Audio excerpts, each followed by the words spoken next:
Sort of interesting, actually. You know, we got out this morning, we actually had a little bit of a cold front came through and actually had a bunch of rain showers last night. And it's like about 12 o'clock now, and it seems like, and I know a lot of those guys were saying the same thing, that even the pike and the walleyes, the best bite was actually in the afternoon as that water warmed up. Right now it's still quite cold, and they're just starting to really get chomping now.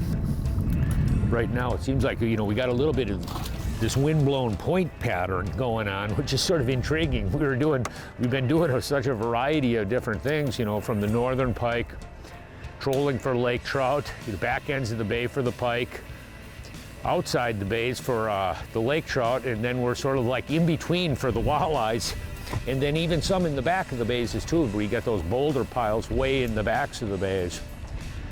So we've been selectively changing rods about as fast as you move. As we're moving along, we're just taking advantage of the moment. You know, where it could be walleyes, it could be lake trout, it could be a northern pike. That's one thing that's so fun to come up on a trip like this, because you're just always constantly doing something different, you know.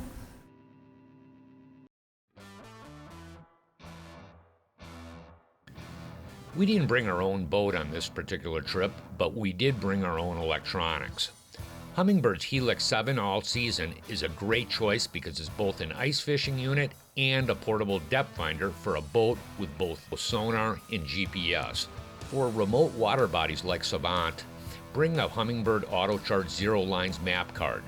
This card will have an outline of the landmass, including islands. It functions as a base map for navigation, and you'll also be able to create your own contour map as you fish throughout the trip.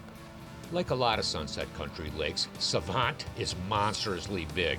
Good electronics on trips like this are worth their weight in gold for both safety and to help speed up the fish finding process. Better sized Waldo. Ooh.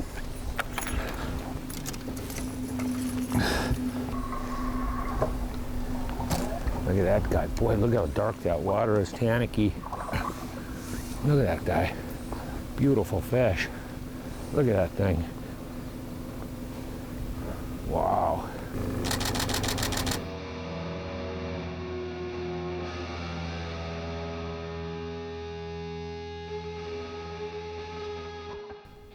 Early season walleye presentations revolve around a handful of key baits. They are jig and minnows, jig and plastics, hair jigs, crankbaits, and rattle baits. For these types of trips, we pack a lot of VMC Moon-Eye jigs in weights from 1/8 to 3/8 of an ounce. Canadian waters tend to eat up jigs fast. For soft plastics, bring a good selection of bright-colored 3.5 big bite suicide shads and slim minnows. Our top two hard baits are the number 5 and number 7 glass shad wrap and number 6 rip and wrap. These are great tools for covering water, both casting and trolling. Don't forget to pack some extra line for trips like this. 10-pound Suffix 832 for walleyes, and a spool of 30 to 40-pound Suffix Pro Mix braid is perfect for pike. Also have a bit of 10 to 12-pound fluorocarbon on hand for walleye leaders. Here, man, buddy. I don't know what's... Oh. Another Waldo. Come on. Come here, buddy.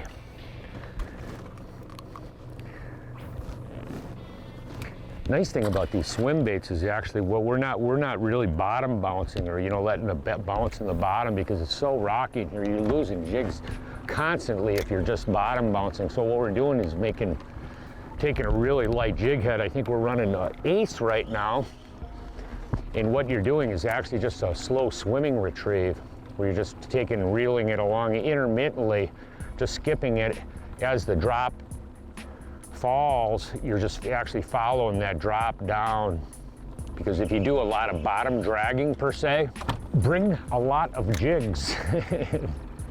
And you still get hung up with this. Not to say you're not gonna get hung up, but it actually helps to minimize it. But the biggest thing is we can actually, you know, manipulate the speed of the bait by increasing the soft plastic size or just lightening up the jig to really to really lighten it up. The bait falls pretty slowly, and you can actually move it at a relatively slow cadence, you know. A lot of times Waldos like it sort of slow. Sometimes they like that fast, erratic maneuver, you know, where you increase it to like a 1/4 ounce or even a 3/8 ounce at times. But for the shallow water fishing, most of the fish we're catching are anywhere between, you know, 4 and 7 foot of water. I don't know what this guy is, but he's definitely more of a different elk. Yeah, no, that's got to be a big pike. He doesn't even know he's hooked yet. No, you can tell, boy. I lifted up and I thought I was hung on the bottom. Yep. Ooh, I can. Wow. Oh, there he is. Wow. Up with the head. Up. I'm trying. There you got him. There you go. Let's look at that guy there. It's a healthy one. Boy, look how fat she is. Beautiful, beautiful northern pike. That's why a lot of people come up here, particularly in spring, because you got a lot of these big fish up in relatively shallow water. They're pretty easy to access. Boy, look how fat she is. So beautiful animal. Come here, buddy. Ready? Back to the depths.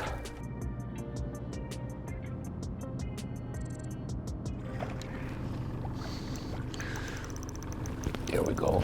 Glass shad wrap produces. The nice thing about a hard bait like a shad wrap, or this happens to be a wrap like glass shad wrap, is you get on these rock piles, and if you're throwing jigs, the jigs are you're gonna go through a few of them because it's so rocky. The nice thing about a hard bait is what you can do is actually reel it at whatever speed you want to reel it, just skip it over the depth of the rocks that you're fishing. Fish it a really, really slow. You're not getting hung up as much. Here's one. Yep.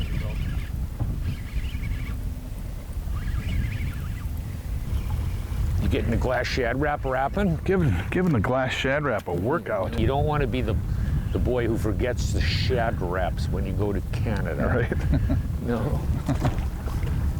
That bait's awesome. You know, in a little wind, that was always the problem.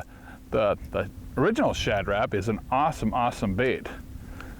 Lively, but the glass shad wrap, you know, it's a little heavier and allows you to cast those baits. So that's really a bait you want to have in your toolbox, no doubt. Whoa! What happened? Whoa! Another Waldo. You know, when you come on these Canadian adventures, you don't have much room to pack a lot of rods, so you got to be a little bit selective. And one of the rods I love is from the Icon series. It's a 7'6" medium light power, extra fast action. Ooh, guess who's got another one? Mr. James. And that baby, boy, you can work these crankbaits. I'm throwing this glass shad wrap, which is pretty much one after the other, and then the one after the other walleye, but it'll also work, that rod will also work for pitch and jig. So it's just an all-around good rod for multiple tactics. James has got one. Sunset Country welcomes you back. All you need is a passport to rediscover the wilderness and make dreams a reality. In Sunset Country, there's more lakes than people, a multi-species mecca for walleye, pike, bass, muskie, and trout. Ontario's bigger than Texas and closer than you think. Rekindle your passion and experience the greatest fishing destination on earth, Ontario's Sunset Country.